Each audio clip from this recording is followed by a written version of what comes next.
Welcome to this short series on the 5 devotional writers from the 14th century, which together have come to be known as the English mystics.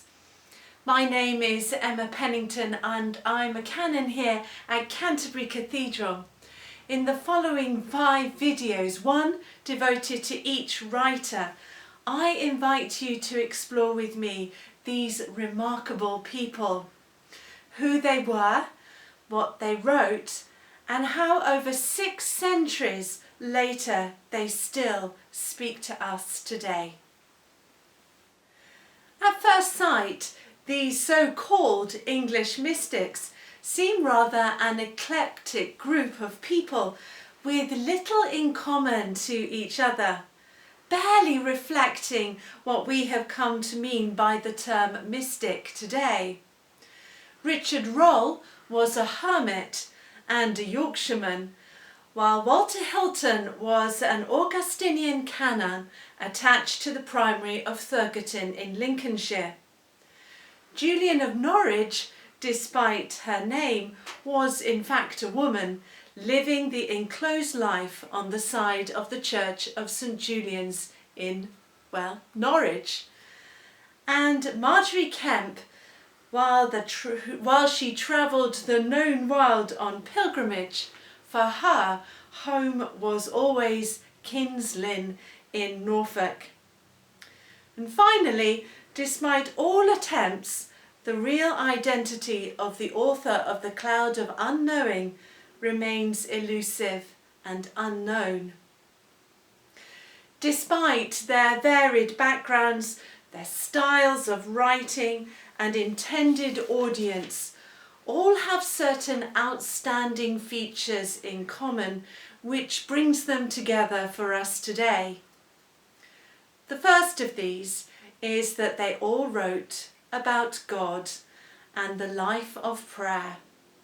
The style and content may vary radically from person to person, but they all wrote out of their own experience, their unique experiences of God, to enable others to deepen their devotional life and personal relationship with God.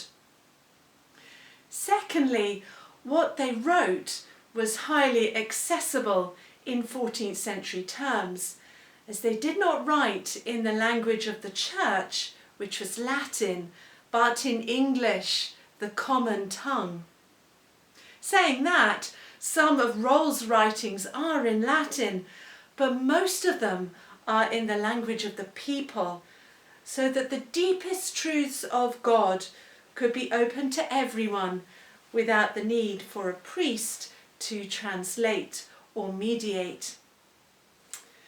Thirdly, they were all individuals writing in the main to other individuals about the spiritual life.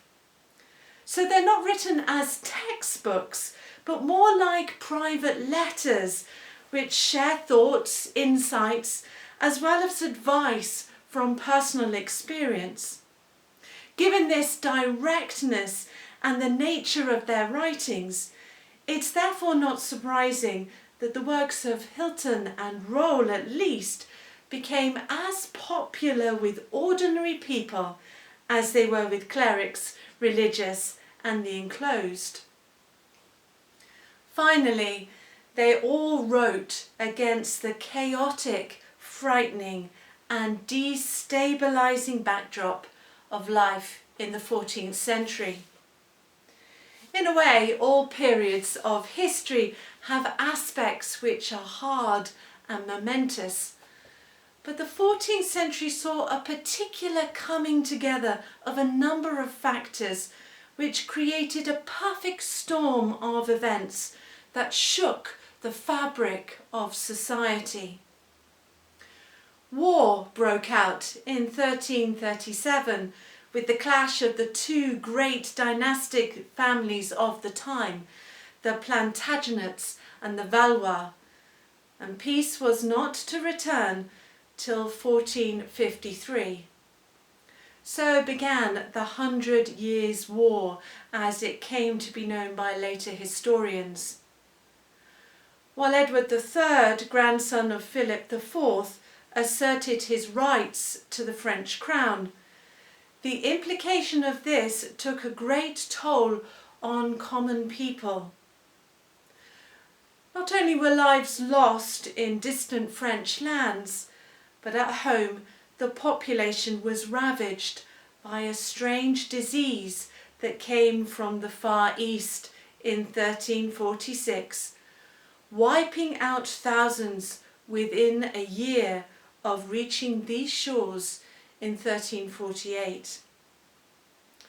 It's thought that the bubonic plague, or Black Death as it came to be known, reduced the population by a third, if not a half, and had a profound effect on social structures and institutions. Civil unrest broke out in 1380 with the Peasants' Revolt at new taxation laws, but was quickly squashed by King Richard and his parliament. Similarly, there was unrest within the church as the so-called Lollards questioned long-held traditions and the church's authority. It too was equally met with harsh clampdown and the sentence of burning.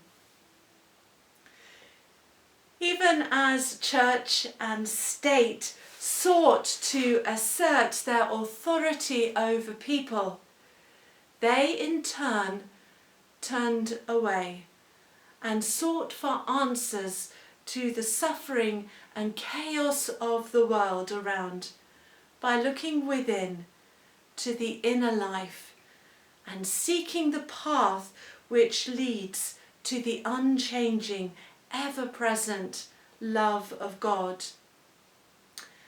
And the best and most reliable guides on that journey were our 5 friends, the English mystics.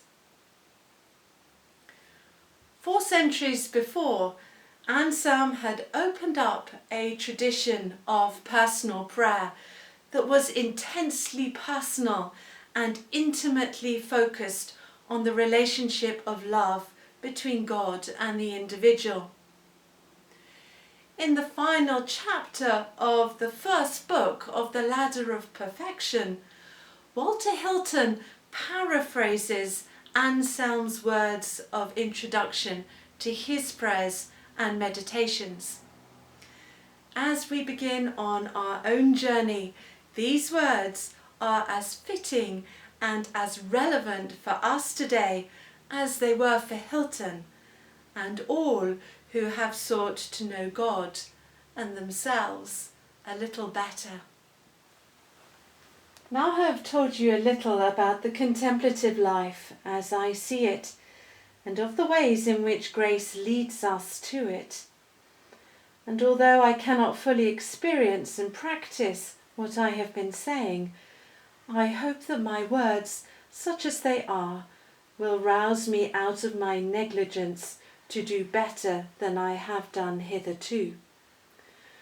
My other purpose is to inspire you and others who have entered the contemplative life to devote yourselves to it more actively and humbly by such simple words as God's grace has enabled me to say.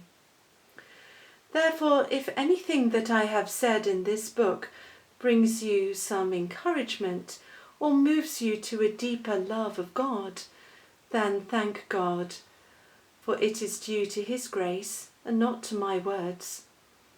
But if it brings you no help or does not suit your needs, do not study it for too long.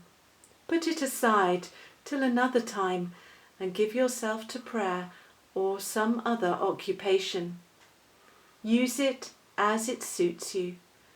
Do not read it all at once, and do not take all that I have written too literally, but wherever after due thought you feel that I have dealt inadequately with some matter, whether through poor command of English or through faulty reasoning, please correct it, but only where necessary.